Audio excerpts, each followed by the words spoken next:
Pattern and texture in the home, what do you think? Have you got happy memories of Granny's front room wallpaper, all big, bosomy cabbage roses? Safe, comforting, but a little dowdy. Or are you fascinated by how sensual, how exciting pattern and texture can be? Either way, I know what you're thinking. I know that you're thinking that pattern and texture are difficult to use. They're scary. But like so much else in interior design, there are basic rules there to help you get it right.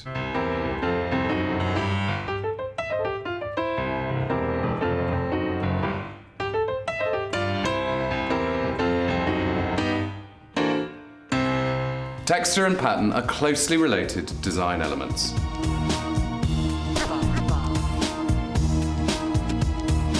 Using texture is neither difficult nor expensive, but it's so often overlooked.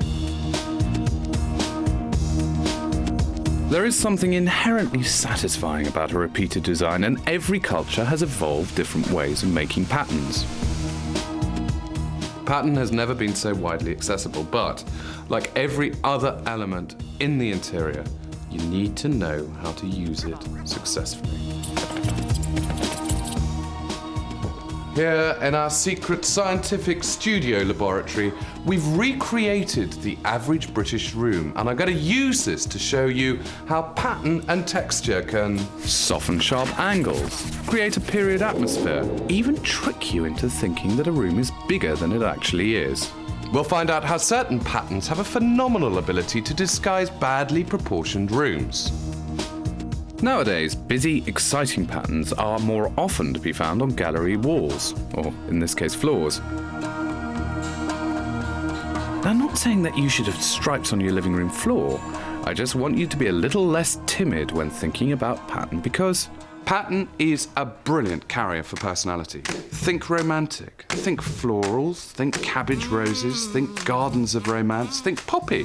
Think swirly, think nightclubby, think scary, sexy images, think pinstripe, think upright, think stiff upper lip, think damask, rich, sexy, sensual damask, think Venice, think Florence. Ooh, I need a cold shower.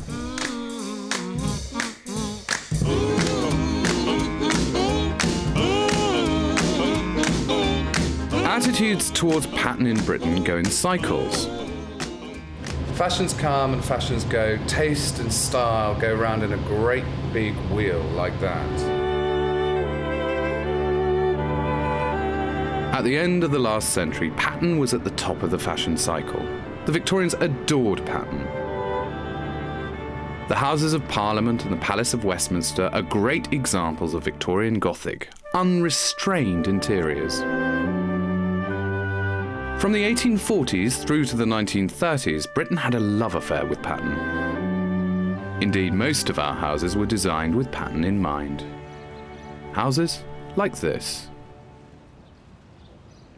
Most of the houses in this country were built for pattern. In that, most of the houses in this country were built between 1880 and 1930, the heyday of pattern. And in fact, pattern then was actually a social issue. When you think that pattern is not essential for life, it's not essential for comfort, it's not essential for living, it's a twiddly bit you add on at the end when you've got a bit of money. So therefore, the more pattern you've got, theoretically, the posher you are. And that's why you end up with rooms like this. But pattern can be used in a modern way, and this house does have great potential. Remember, the first thing you need to do before you start any work is really understand the room. It's a nice space, actually. For its girth, it's got quite a high ceiling, and there's a huge amount of light flooding in, obviously a south-facing window. Rather eccentric picture rail height, which worries me slightly. And of course, there's no aesthetically satisfying focal point, no fireplace, just a black squat television in the corner. Sort of thing you see all over the place. How often do you see pattern like this, though? I mean, this is scary. This is borderline criminal. So how has pattern managed to murder this room? Let's conduct an autopsy. It boils down to two basic fatal blows to the heart: scale and balance. Scale's wrong, and there's no balance at all. My rescue package in here revolves around pattern and texture. There's a lot of hard, quite sharp architecture, which would do well to be softened by the right kind of wallpaper, right kind of scale, right kind of colourway. And then take out the picture rail, run the pattern right the way up so it meets the ceiling to draw attention to the height of the room. Natural materials, gorgeous textures that you can caress with your fingertips and enjoy with your eye. Pattern is usually one of the first things we see when we go into a room. I can't imagine anyone managing to dodge this wallpaper visually. It's worth remembering that the eye is constantly seeking out stimulation, and an area of pattern, when it's used correctly, will always act as an eye magnet for your mind to explore it, to get interest from it. But it's not just us grown-ups that feel like this. Science has proved that we need a certain level of visual stimulation at a very early age. Our visual development relies on an understanding of pattern. Experiments have been carried out by vision scientists to understand how babies learn to see. By monitoring brain waves, the responses to various patterns are measured. The results have shown that babies are always more interested in busy patterns. The brain needs stimulation in order to develop. And a certain degree of patterning on a wallpaper is probably a good idea, something to develop the visual part of the brain, which is at the back here, which responds to orientations of lines, to patterns, and then, of course, to objects as well. So if you don't give it enough stimulation, the back of the brain, the visual part, probably won't develop properly. On the other hand, if you give it too much and you really blast it with all sorts of complicated jazzy patterns, that could be a jolly bad idea. And I don't know exactly what the optimum is, but I suspect that wallpaper designers have quite a responsibility for nursery wallpapers. In our brains, we have little neurons that respond to lines and edges and bars. So if you have a very busy pattern, a lot of these neurons are stimulated and you'll see a lot of brain activity. If, on the other hand, you have a blank wall, far fewer neurons will be stimulated and you'll show far less brain activity. This is something we've known since the 1970s or earlier. So what's interesting is that busy, bright patterns are very arousing. They get our visual system going, whereas plain blank colors make our visual system respond much less.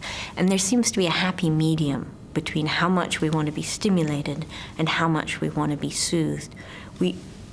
Complete sensory deprivation is not a pleasant experience, but equally, living in a tiny room with flock wallpaper and different matching sofas is also very unpleasant. We like a compromise.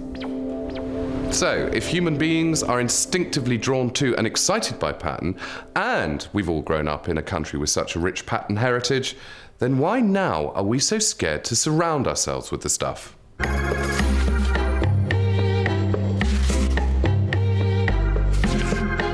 There is an immense range of pattern available, but you have to be careful about what you choose. Understanding how pattern works is nothing like as complicated as swanky upmarket designers would have you believe whilst charging through the nose for their advice. If you look at this paper, there are two reasons why this sits so well in the room. The first is the fact that the pattern is derived or inspired from patterns of the period of the house. But much more importantly, I think, it works because of scale.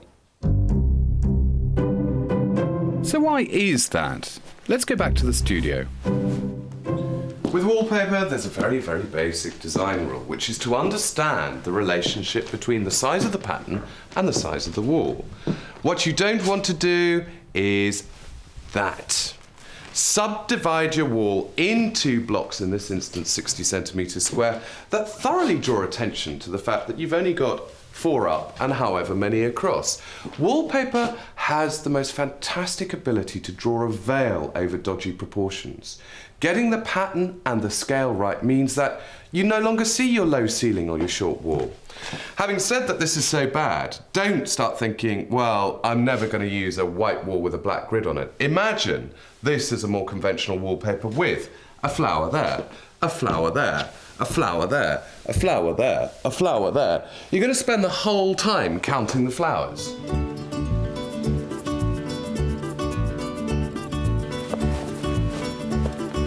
So, the first rule to understand is how scale and strength of pattern has to be carefully chosen for the room.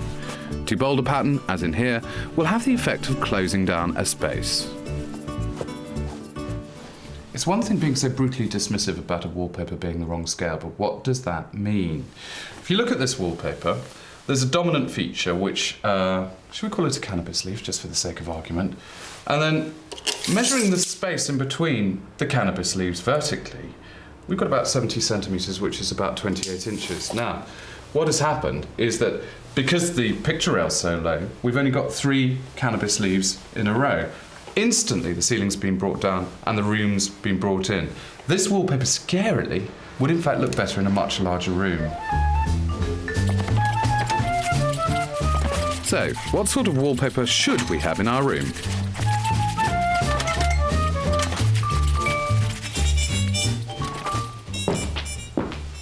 Three classic traditional wallpapers, each one showing a completely different approach to pattern.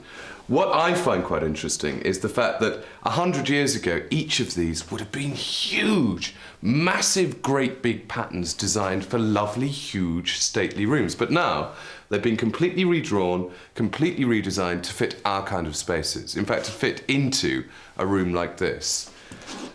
This is a quite straightforward repeat. You've got one motif which just goes up 9 times. And I mean, that's lovely, 9 whole repeats, even in a low-ceilinged room. This is a bit more geometric. I mean, I can't even be bothered to count the amount of fleur-de-lis. But the idea is, it's a quite simple grid pattern. The motif itself is cut very, very small, so you're not drawing attention to the lowness of the ceiling. Now, this one in the middle is an extraordinarily clever pattern. It has no beginning, it has no end. It's almost impossible to discern where the motif is. You pick up a flower, try and find its twin, try and find its mate, and it becomes a blur. So the 3 distinct types of pattern are florid, geometric, and this one, which is naturalistic. The idea being that the pattern is arranged as things grow in nature, off-centre, lopsided. And because that's naturalistic, because that's like nature, it's almost like camouflage. Wallpaper design has always been closely related to technology. In the 18th century, printing relied on woodcuts, a time-consuming and expensive process that required exquisite accuracy. The most complicated papers may have needed 35 separate printings. Needless to say, today, a hand-block paper like this one is so expensive, even I can't afford it.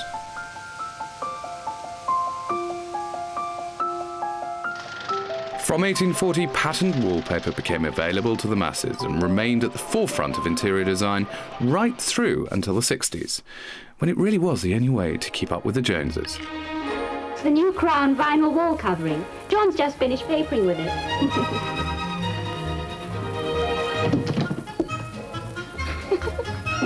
Don't worry. No problem at all with Crown vinyl wall covering.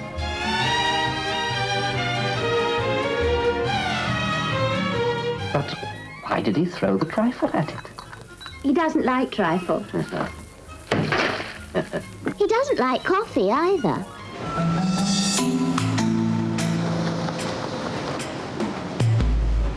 Today, design technology allows manufacturers to react to consumer demand at the click of a mouse. There are over 10,000 wallpaper designs on the market, and yet most of you still opt for the safest and the simplest range. You know, it breaks my heart. We make, as an industry, 75 million rolls a year. That's enough to go around the world 18 times, so there's plenty of choice out there for people. But what tends to sell the best are subtle textured patterns in very subtle colours. Probably the reason for this is that in the last housing boom in the late 80s, people were quite happy to be individual and themselves. But this time round, we're seeing that people are being actively encouraged to almost market their homes and sort of depersonalise them to a certain extent and keep them very neutral.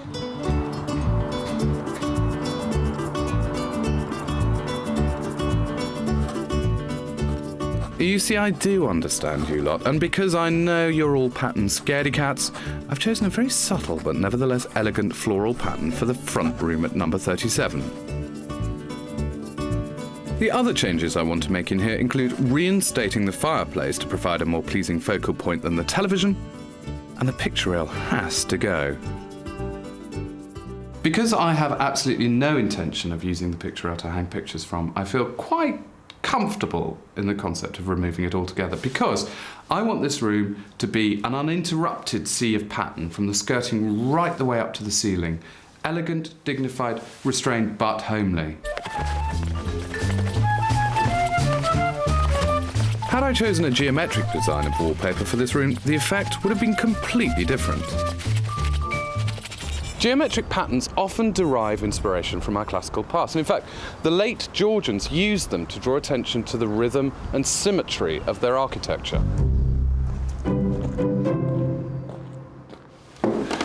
Lines are obviously the most simplistic of all the geometric patterns, but you have to be very careful with lines, because lines can have the most bizarre effect on a room, whatever its size. An extreme example of how lines can change a space. Here, the artist Jim Lambie has changed our perception of the Tate Gallery by applying coloured tape to the floor. The stripes make the space feel significantly longer. Now, believe it or not, this does relate to our homes. Let's go back to the studio. An extremely well-proven design rule when it comes to using geometric pattern is that vertical lines make a space feel higher. Now, the reason why vertical lines make a space feel taller relates to how our eyes are drawn to stripes. The eye likes to travel up the line. It enjoys the journey. There's an easy way to demonstrate this.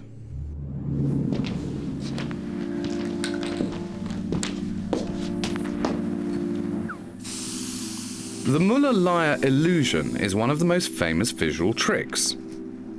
Two lines of equal length are drawn. Arrowheads are then drawn on one line, inverted arrows on the other. No question which line looks longer now. So why is that? It's actually explained by eye movements, and one of the reasons I like this is it also explains a very common factor in interior decorating. So in the Muller-Lyer illusion, when you have arrows on either side of the line and your eye movements travel along the line, they stop at the points of the arrows. However, when you have the line flanked by the reversed arrows, the eye movements can travel up the arrows and they're not stopped as abruptly. Now that might explain why, if you want to make a room look taller, you use vertical striped wallpaper. The eye can travel up and down the stripes of the wallpaper, and that makes the room seem taller, in the same way as allowing the eye to travel back and forth across the Muller-Lyer illusion allows the line to seem longer. It's not just geometric patterns that are so good at tricking the eye. Curvy patterns, naturalistic patterns, florid patterns, floral patterns, all of them do a very good job at camouflaging imperfections in a room. William Morris's designs are great for this. By imitating nature, wallpapers like this take the eye away from lumps and bumps in the plasterwork. The next step is to understand how to successfully combine patterns. And boy, have I got somewhere to show you. And now for pattern lovers everywhere, the joy of pattern and texture. This is the Mayfair home of interior designer Alidad. It's a one-off, a brave, bold, daring fusion of all sorts of patterns and texture.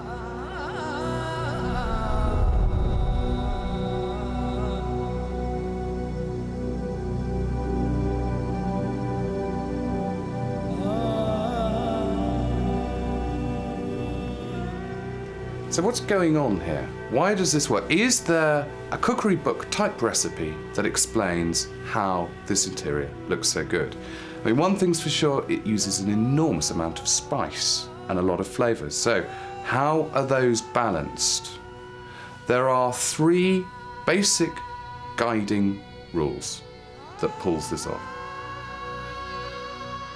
The first rule is actually not really so much of a rule, really more of just a and informal attitude. It all looks terribly clever. It all looks terribly contrived. Actually, I think it's terribly relaxed. It's just a question of a tide of things coming in and out and eventually settling down and saying, that works there. That works there. That's what makes it innately quite so relaxing, quite so informal. So, the next rule is that there has to be something that binds it all together. And the most obvious thing here is red. It's the colour. Red's a great base for this kind of project because it doesn't clash with itself. That's one red, that's another red, that's another red, but it all just sort of sits together. So, colour is the thing that is completely wrapping it together. The next thing that makes it work is this concept of family resemblance. All of the patterns, all of the textures have a relationship with each other, like grandpa to grandson, like great-aunt Maud to her niece. And in this instance, the family resemblance is based on geography and culture, in that most of the patterns in here are derived from Islam. And then the final rule, the clever rule, is scale. Back to scale. Okay, imagine that all the pattern on the wall disappears instantly. It's gone. It's just plain red. Look at the sofa, look at the table. What's the thing you see first? That. Huge, giant, great big red poppy heads being a very, very badly behaved, attention-seeking pattern in the corner of the room. Totally engulfing and totally swamping the more delicate patterns on the sofa and the carpet. What's so clever about this space is that that is not the biggest, not the most eye-catching pattern in the room at all, because look at the pattern on the walls. That is huge. That is instantly reducing the scale of these things. The other thing that works so well about the pattern on the wall is the fact that there's very little contrast in there. It's knocked back, it's aged, it's very, very well behaved.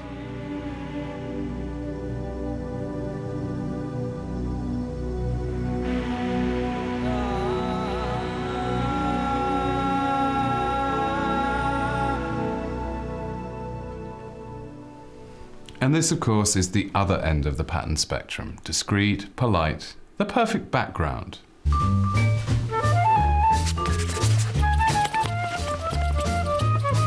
Little teeny tiny decorating tip.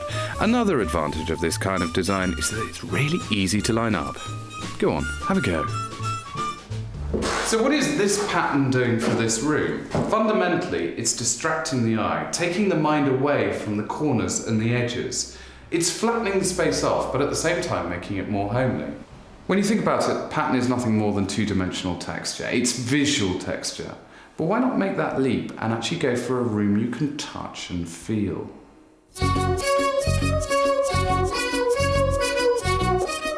So, what is texture and what job does it do at home? Think about the softness of carpet. And then think about shiny, hard ceramic floor tiles. Think about stone walls against silk wall coverings. The thing about texture is that it can communicate luxury as efficiently as it can communicate simplicity. So, back to number 37, where some decisions need to be made. I've got a series of gorgeous things which I need to pick and mix and match together to create a mood board for this room. So I'm looking at everything that I've got, and I've got a bit of wool carpet with a nice texture to it. That seems to fit rather nicely. This stone with a hole, that's going rather well there. Rough wooden frame. That's all beginning to look rather nice. Nice bit of natural linen as well. Things that aren't looking so good are things like that. It's rather grown up, it's a bit too grand in a way, even though the colour's quite good. That is not good. It's urban, it's man-made, it just seems to be scary with everything that's going on there. And that seems to be sitting very nicely together. In fact, there seems to be some kind of family resemblance going on there, a very happy family resemblance. The very happy family that is natural texture.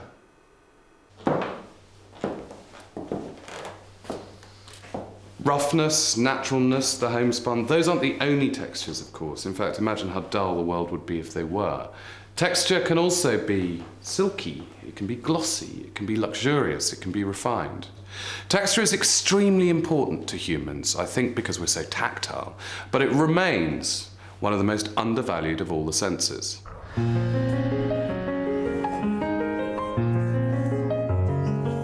Babies perhaps see the world as two-dimensional until they're able to grasp things and reach for things, and then they start putting this touch and this visual information together to understand the world in 3 dimensions.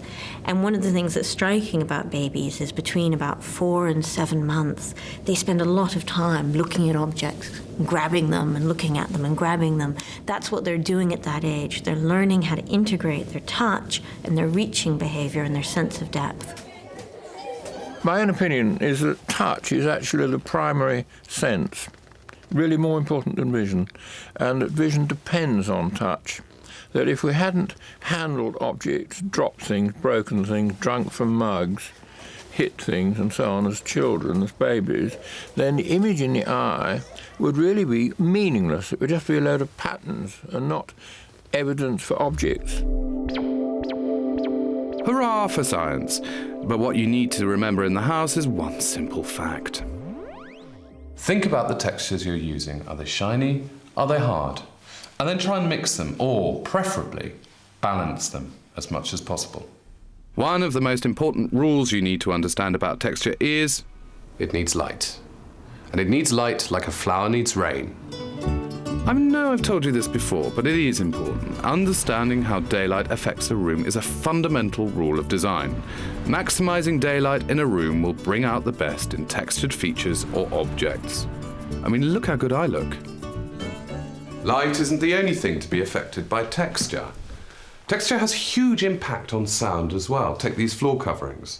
The different textures will affect the way that noises sound in a room.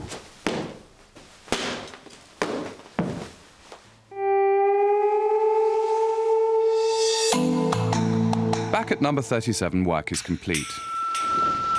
Remember this room? By replacing the greige wallpaper with this elegant floral pattern, the room feels significantly larger. Removing the picture rail has also helped make the room feel taller. By reinstating the fireplace, the room once again has a principal focal point. Fabric is always going to be one of the key textural elements. Here, the red shiny material used on the sofa contrasts with the natural textures in the room and provides visual interest. The design in this room relies on texture and pattern to give it the warmth and character that it was so lacking before. So, pattern can be modern, pattern can be well behaved, which is very, very good news for a room like this, in fact any room, because of course pattern smooths over the bumps and fills in the hollows. And then there's texture. I mean, why not walk into a room where all of the senses are indulged and touch is just so, well, sensual. Although there are certain textures which are probably best left unfelt. Mind the cactus, boys. Could pattern and texture affect your room? Could you use them to your advantage? Find out more on our website, www.bbc.co.uk/homes. Next week, Design Rules is all about how the finishing touches in a room can transform a house to a home.